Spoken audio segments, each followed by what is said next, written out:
everybody, welcome back to the K2N Online Paddle School. Today we are here looking at everything you need to know about inflatable paddleboards, featuring today's sponsor, COOLCAA. COOLCAA has sent us an inflatable paddleboard to look over and review, and at the same time we want to make this an informational video breaking down everything you need to know about your next inflatable paddleboard. If you're interested in the paddleboard that we review today, check out our description under this video and we have a discount code just for people watching the video. Big thank you to COOLCAA for sending us out this paddleboard, and let's get right to it. So the first thing that you want to assess when you're shopping around for an inflatable paddleboard is the length and the width of the board. Especially with inflatable paddleboards, bigger is always better. Having a board that is wider and longer is going to help you with the amount of stability and flotation that the board itself has. A longer board also cruises through the water just a little bit faster than something shorter. Even if you're not a full-fledged racer looking to go from point A to point B very fast,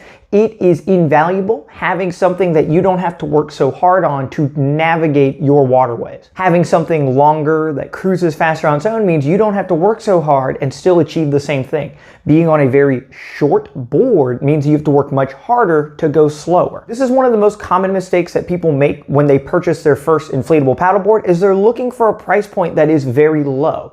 What brings this price point down is the length and quality of the board diminishing. Finding a cheap paddleboard that is only 9 feet is going to suffer with its stability as well as its overall performance. Most of these inflatable paddleboards are going to be between 30 and 34 inches wide. This is typically a good range for beginners to learn the balance without falling off and being punished for it. The COOLCAA Navigator that we are reviewing today is 11'6" by 32 inches. This board hits all the marks for having a length that supports a lot of different body weights, as well as having a width that supports a lot of skill levels. Even if balance is no issue for you when you introduce kids or dogs or coolers and other things you have to carry, this is going to challenge the stability of the board itself. The length and width play into the volume of the board. The volume tells us how much flotation there is on the vessel. This metric is usually given in liters. So the COOLCAA board that we're using today has 235 liters, which is a little bit more than your typical inflatable paddleboard of a similar spec range. The higher the volume number is in liters means more weight that it can float. So even if you're a small paddler, having excessive volume is not necessarily a bad thing when you are just cruising around on flat water. This volume number becomes more important if you plan on surfing your board specifically, but typically with inflatables, this is not the end goal for many consumers. That liter number is in metric, so if we look at our body weight in metric in kilograms, there's a simple equation to understand how much your board can float. Taking your weight in kilograms and multiplying it by 2 or 3,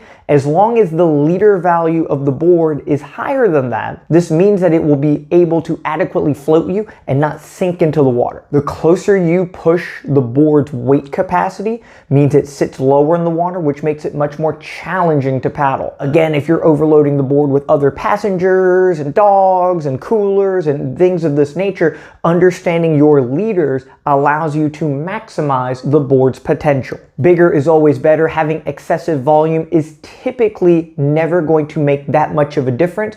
Being under voluminous means that you will run into more issues with your board. Next thing we want to look at is the top deck of the board. The deck area and its traction pad is very important for long-term comfort. Having deck pads that are too slick means it's very easy to slip and fall off. Having cheap inflatable paddleboards, they typically cheap out on this traction deck not being sufficiently grippy. The COOLCAA board has an excellent traction pad. It is very easy to stand on, is maneuverable to move your feet around, and it is very comfortable overall. Even if you are knee paddling or sitting and paddling, the deck pad is not abrasive enough to hurt that area of your body. There are a bunch of tie downs and D-ring clip attachments to apply more tie downs on the deck of the board. This gives you a lot of versatility in moving around coolers, life jackets, and anything else that you're carrying on board. Having a bunch of these options makes it very easy to go out on the water all day. Inflatable paddleboard technology has come a long way. I know a lot of consumers in their mind think of a cheap inflatable mattress that they're standing on. These boards are designed to be very stiff and very durable. My favorite application of inflatable paddleboards is looking at their whitewater capabilities. When going into rapid waters with high, sharp rocks, people choose to use inflatable paddleboards because they can hit the obstruction and the board will simply bounce off without damaging it. This means having a dog on the top and their nails, it's not going to affect the board. It is very thick. It is very, very durable. The PSI rating on the COOLCAA that we're looking at today is between 14 and 18 PSI, which is rock solid. Having the board closer to 18 PSI is going to make it feel just as stiff as an epoxy board. Looking at this durability, there are a bunch of carry handles on the front and the back of the board, making it very easy to grab and lift the nose and drag the tail to your destination. This makes it much easier traveling around with your board, and again, keeping in mind that it is super durable. Damaging the board itself is a monumental task, but even if it does occur, the board does come equipped with a repair kit. Repairs are very simple. Looking at where air is escaping on the board, you have your chemical epoxy as well as more of the material that the inflatable paddleboard is made of. Almost like a band-aid, you would apply this to the area where the air is leaking, and then the air is now sealed and your board is good to go. I have owned inflatable paddleboards off and on for 10 years, and I have very seldom damaged them to the point where they actually need full-scale repair. You have to get very creative with actually damaging it. This would be having the board completely full of air and running it over. But from actually hitting an obstruction or hitting something on land and poking a hole in it, it is almost impossible. It has to be some sort of outside force, typically involving your vehicle. The other danger to the paddleboard is simply heat. Air expands as it gets hotter and hotter. So if you have your board near its maximum PSI level and leave it in direct sunlight, that air is going to keep traveling outwards,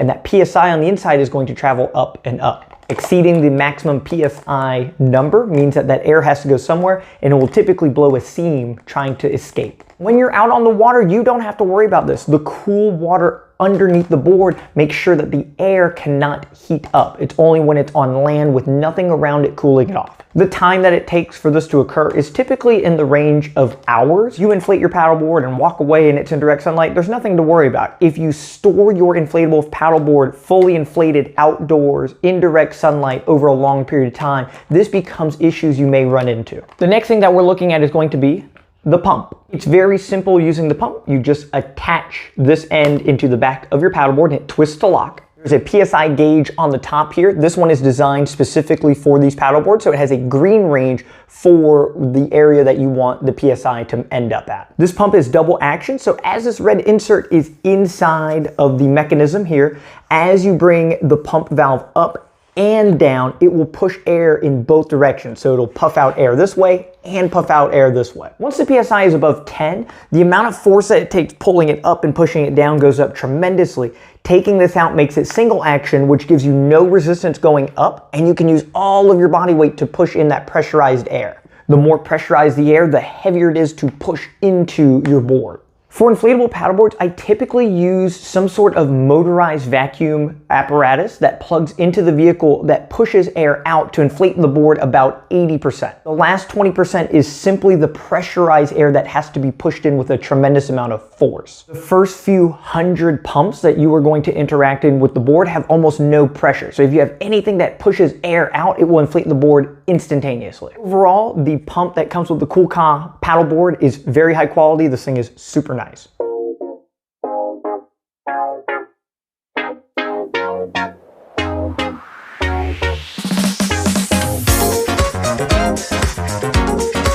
The next thing that may or may not come with your inflatable paddleboard is an adjustable paddleboard paddle. With portability in mind, most of these paddleboards are going to come in a 3-part piece system to easily pack and haul. The COOLCAA paddle features a plastic blade, which is highly durable, and the fiberglass shaft is light and stiff. The paddle itself is very easy to assemble.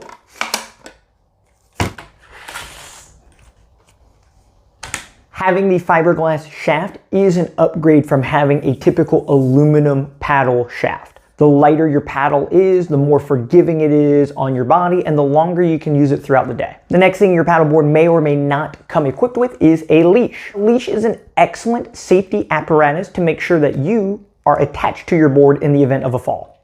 In most scenarios, your board becomes your personal flotation device in the event of a fall. So you're looking to get back to your board and use it to stay afloat. Being tethered to the board means when you're in the water, you can simply pull on this tether to bring the board right back to you. The COOLCAA leash is about 10 feet long, and this is actually a very nice leash. Making sure your safety equipment is in good working operation means that it will be there for you in an emergency situation. Having a very cheap leash means that it can break easily. Having something thick and powerful in this coil here means that it is there for you when you need it most. The COOLCAA comes equipped with these fins that attach at the back. For most flat water application, you only need the singular fin on the back. The thruster fins help you with maneuverability and grip when the board itself is surfing. Tracking in a straight line can be achieved simply with the singular fin. The thruster fins admittedly look pretty cool being attached to the back of the board, but for most recreational usage, having the single fin is the most important. Thruster fins are not going to affect the performance unless you are going out in shore break. If you are paddling on the beach side, having all three fins is much more important. Next thing that may or may not come with typical inflatable paddle boards is a carry bag. This bag is designed for the deflated paddleboard to be rolled up and stored in, as well as with all of the equipment that we've talked about here: the pump, the paddle, the fin, the leash, the repair kit.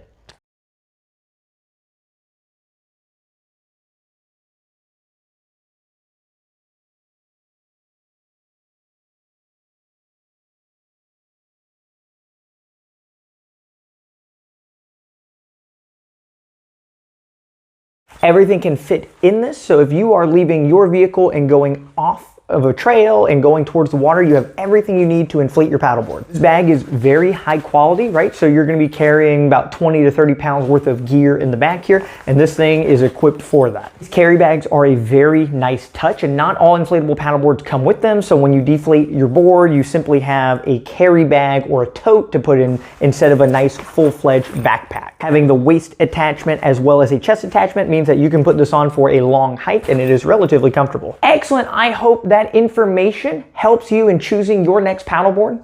If you are impressed and enjoy the COOLCAA paddleboard that we've talked about and reviewed here today, again, we do have a discount code found in the video's description. The COOLCAA paddleboard hits all of the notes for a high quality inflatable paddleboard. The Navigator is an excellent entry into the sport or spare paddleboard for your friends visiting. Again, we want to thank COOLCAA for sending us the paddleboard for review to share with you all, as well as to help support this YouTube channel. If you have any questions about inflatable paddleboards, or if you're shopping around, please leave a comment or email me anytime. You can go to the K2NOnlinePaddleSchool.com to find instructional stand-up paddleboard videos on understanding the board, your movement, and how to get better on stand-up paddleboards. So now that you have a board to use, you can go to the website and understand how to be a master of the paddleboard. Thank you guys so much, and we'll see you on our next paddle tip video.